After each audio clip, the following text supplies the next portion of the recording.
ప్రస్తుతం భారతదేశంలోని పౌరులందరికీ ఆధార్ గుర్తింపు కార్డు ఉంది. ఆధార్ అనేది గుర్తింపు కార్డు మాత్రమే కాదు, ప్రతి పనికి ఆధార్ తప్పనిసరి అవసరంగా మారిపోయింది. ఈ స్థితిలో కేంద్ర ప్రభుత్వం ఆధార్ కార్డు తరహాలో అపార్ ఐడి పేరుతో కొత్త కార్డును ప్రవేశపెట్టింది. ఇది విద్యార్థులకు ఆధార్, పాన్ కార్డ్ లాగా ముఖ్యమైన గుర్తింపుగా ఉపయోగపడుతుంది. ముఖ్యంగా అకాడమిక్ పనులకు ఈ కార్డ్ చాలా ఉపయోగకరంగా ఉంటుందని కేంద్రం చెప్తోంది. అయితే అపార్ కార్డ్ అంటే ఏమిటి, దాని ప్రయోజనాలు ఏమిటి, ఇప్పుడు తెలుసుకుందాం.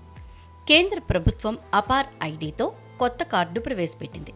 అపార్ అంటే automated permanent academic account registry. ఇది పూర్తిగా విద్యా అవసరాలకు సంబంధించిన గుర్తింపు కార్డు. ఈ అపార్ కార్డును నవజాత శిశువుల నుండి పెద్దల వరకు జారీ చేస్తారు. అయితే మైనర్ పిల్లలకు ఈ కార్డు పొందటానికి తల్లిదండ్రుల సమ్మతి తప్పనిసరి.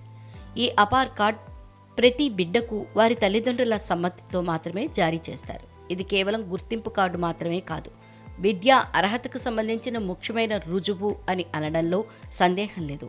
ఒక విద్యార్థి విద్యా అర్హతకు సంబంధించి పూర్తి వివరాలు ఈ కార్డులో ఉంటాయి. సెకండరీ స్కూల్స్ నుంచి కాలేజీల వరకు విద్యార్థులకి ఈ అపార్ కార్డును అందజేయాలని భావిస్తున్నారు. ఈ అపార్ కార్డులో ఆధార్ కార్డు వంటి 12 అంకెల సంఖ్య ఉంటుంది. కార్డులో విద్యా సమాచారం మొత్తం ఉంటుంది. ముఖ్యంగా విద్యార్థుల ఎడ్యుకేషన్ సర్టిఫికేట్, వారి బ్యాంకు రుణాల వివరాలన్నీ ఈ కార్డులో స్టోరే ఉంటాయి.